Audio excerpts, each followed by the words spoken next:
Lo que estás a punto de ver es un top, pero no es uno común. Ya hemos hablado de los 7 pecados capitales, esos que la tradición católica enumeró hace siglos y que todos hemos escuchado alguna vez. La lujuria, la envidia, la ira, la soberbia, etc. Pero investigando más a fondo, descubrimos que según la Biblia, los 7 pecados más graves no son los comúnmente llamados 7 pecados capitales. Podemos determinar las 7 peores transgresiones para el Dios de las Escrituras judeocristianas según los 10 mandamientos dados a Israel en el Antiguo Testamento y las enseñanzas de Jesús de Nazaret dadas a sus discípulos en el Nuevo Testamento. Te asombrará conocer los amén de las 7 personas que más los cometieron en toda la historia. El orden es aleatorio, pues en este top todos son los número 1 en sus respectivos pecados. Número 7. Es uno de los 10 mandamientos dados a Moisés y escritos por Dios mismo en las tablas de piedra, y por tanto violarlo implica un grave pecado. Hablamos del robo, dado que el mandamiento es claro y sencillo: no robarás. Ahora bien, ¿quién fue el ladrón más grande de la historia? En este caso, no hay lugar a discusión, ya que el señor que ocupa este puesto logró robar la friolera de, escucha bien, $100 millones en diamantes, oro y joyas en el año 2003, los cuales equivaldrían a casi $170 millones de hoy día. Quien organizó el robo más grande de la historia conocida fue Leonardo Notarbartolo, un ladrón italiano, siendo el líder y cerebro del golpe que pasaría a la historia en el distrito de diamantes de Amberes, Bélgica, una zona con el sistema de seguridad más avanzado de Europa. El objetivo fue el Diamond Center, una bóveda ubicada en el segundo subsuelo, considerada impenetrable. Notarbartolo y sus secuaces superaron 10 avanzados sistemas de seguridad, pero sin disparar un solo tiro ni activar una alarma. Había pasado 2 años planeando y entrenando a su equipo, estudiando y replicando la bóveda en una bodega. El golpe fue tan limpio que la policía no supo ni por dónde empezar a investigar, y la mayoría del botín jamás fue recuperado. Nadie violó de forma tan grande el 7º mandamiento como Leonardo Notarbartolo, quien fue apresado, pero quien desde el 2017 goza de absoluta libertad y, obviamente, riqueza. Número 6. La mentira es un pecado tan grande, según la Biblia, que en palabras del mismísimo Jesús de Nazaret, fue el mismo diablo el que la creó, dado que fue el diablo quien pronunció la primera mentira de la Biblia a Eva, según el relato, al decirle que si desobedecía, no moriría. Parece un pecado bastante común, en el cual es difícil destacarse como el número 1. Y sin embargo, si de mentirosos hablamos, hubo uno al que costaría encontrarle un rival. Se trata de Frank Abagnale Jr. Abagnale no solo mintió miles de veces y constantemente, sino que de hecho vivía dentro de la mentira. No era exactamente un mitómano. Escucha bien. Antes de cumplir 21 años, ya se había hecho pasar por piloto de avión, por médico, por abogado y además por profesor universitario. Abagnale falsificó cheques en 26 países, voló más de 200 veces gratis alrededor del mundo mintiendo y diciendo que era copiloto de Pan Am sin jamás haber recibido entrenamiento. pero mentía tan bien que nunca nadie sospechó nada. Era un ilusionista sin escenario, un artista del engaño, y ya detenido, su caso fue estudiado. Debido al carisma natural que tenía, llegaba al punto que incluso sabiendo que estaba mintiendo, era difícil no creerle. Abagnale fue un vendedor de humo tan carismático que, lo creas o no, incluso el FBI lo contrató luego como asesor.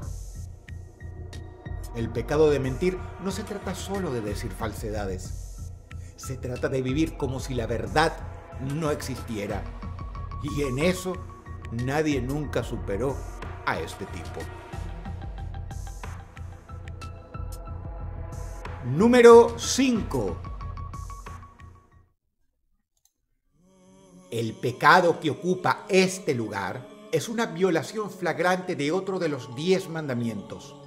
El quinto, que dice claramente: no matarás. Nuevamente, debemos ser literales aquí y entender que matar es quitar la vida de otra persona.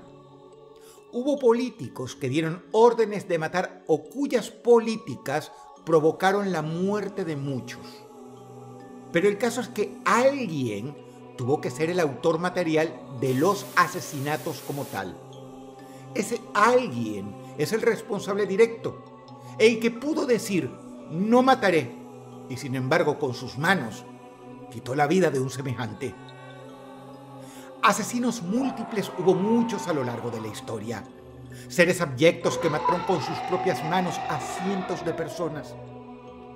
Pero ningún ser humano del que se tenga registro mató tanto con sus propias manos como Vasily Blokhin. No fue un sicario, no fue un soldado, no fue ni siquiera un psicópata. Fue un verdugo profesional. Blokhin era el asesino personal de Stalin. Él ejecutaba personalmente, y si lo hacía de manera rápida es porque simplemente no daba abasto para atender tanto trabajo. Vestía un delantal de cuero como los carniceros y mataba con una pistola alemana, no porque fuera mejor, sino porque no se recalentaba después de cientos de disparos, los cuales eran parte de su jornada laboral de rutina. Simplemente no se tiene la cuenta de cuántas personas mató. Pero para acercarnos un poco al número, consideremos que solamente durante la masacre de Katyn, este hombre mató más de 7.000 oficiales polacos, y esto en solo 28 noches. Todos ellos con disparos en la nuca y a sangre fría, uno a uno. Sin temblar, sin sudar, sin mirar atrás. Se estima, pues, que al menos a lo largo de su vida, este tipo llegó a matar al menos a 50.000 personas. No hubo ningún asesino serial o guerrero, ni siquiera Genghis Khan, que haya matado con sus propias manos tanto como él. Por eso, a la hora de matar, Vasily Blokhin fue el mayor pecador.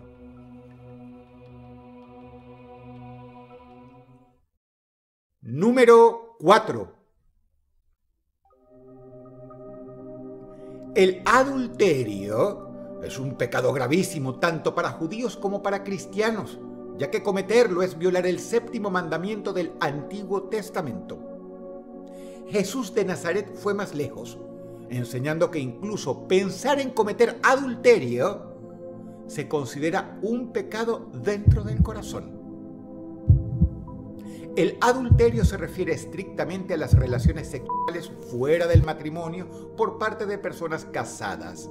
Y si bien hubo muchos adúlteros famosos, incluyendo un par de presidentes de Estados Unidos y docenas de mandatarios en todo el mundo, hubo un caso notoriamente llamativo, dado lo conservador de la sociedad que rodeaba a Alá, en este caso, pecadora, a quien se le llamó la zarina de la pasión. Hablo ni más ni menos que de Catalina la Grande.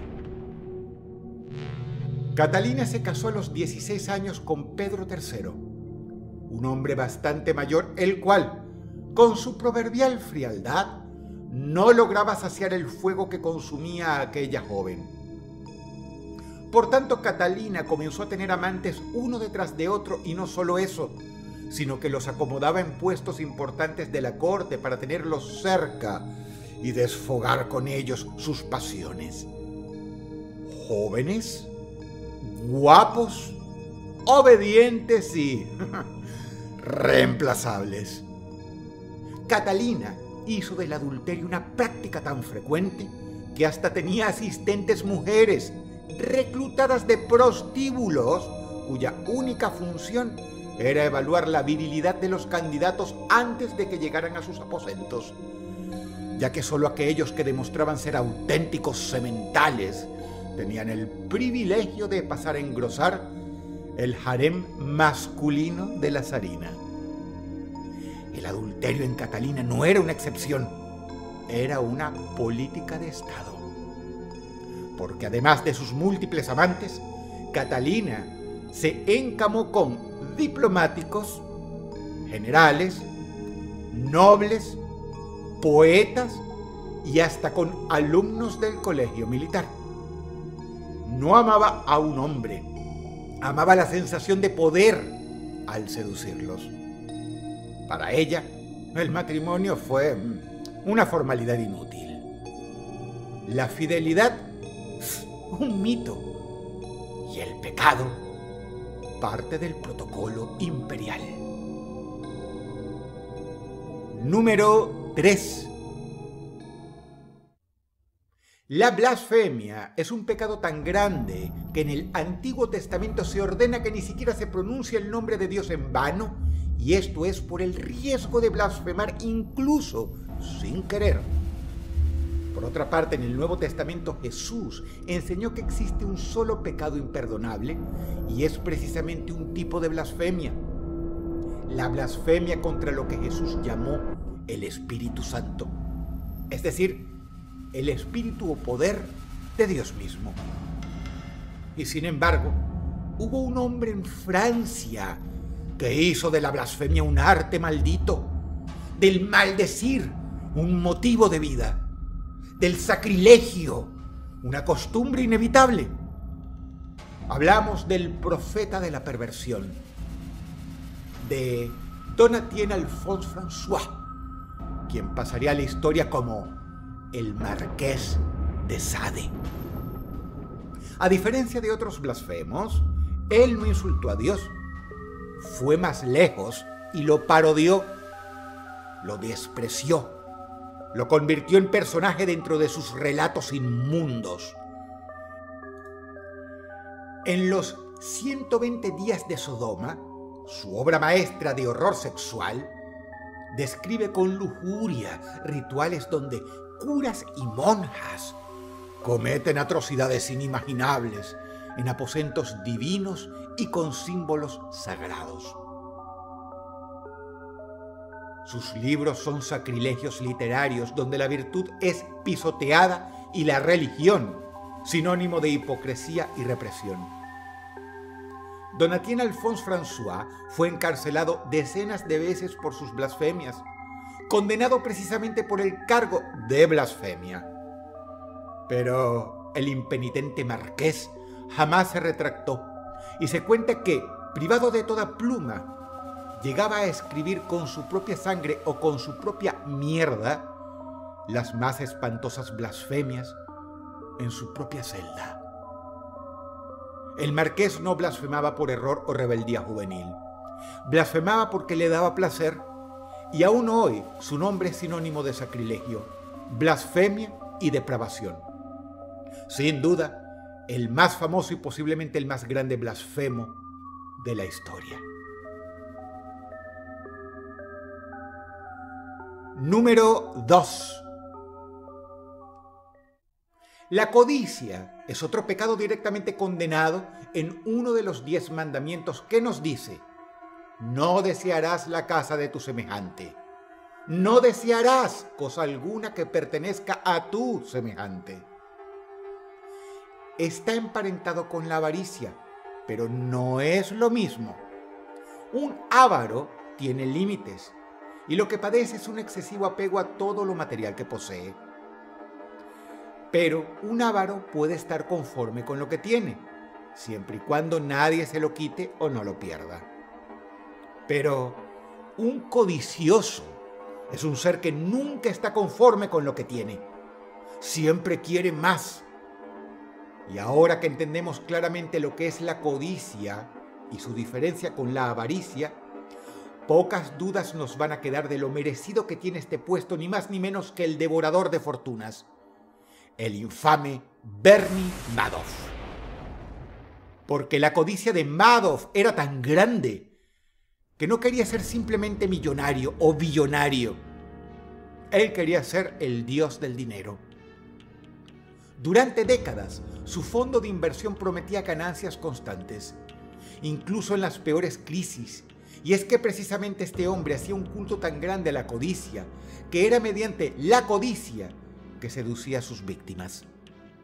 Pero todo era un castillo de naipes, un llamado esquema Ponzi, una elaborada estafa piramidal mediante la cual Madoff se quedó con, escucha bien porque da vértigo, 65.000 millones de dólares de otras personas durante 15 largos años. 65.000 millones, los cuales actualizados a la inflación de hoy serían casi 120.000 millones de dólares. Con 120.000 millones de dólares superas el Producto Interno Bruto de más de 130 países del mundo.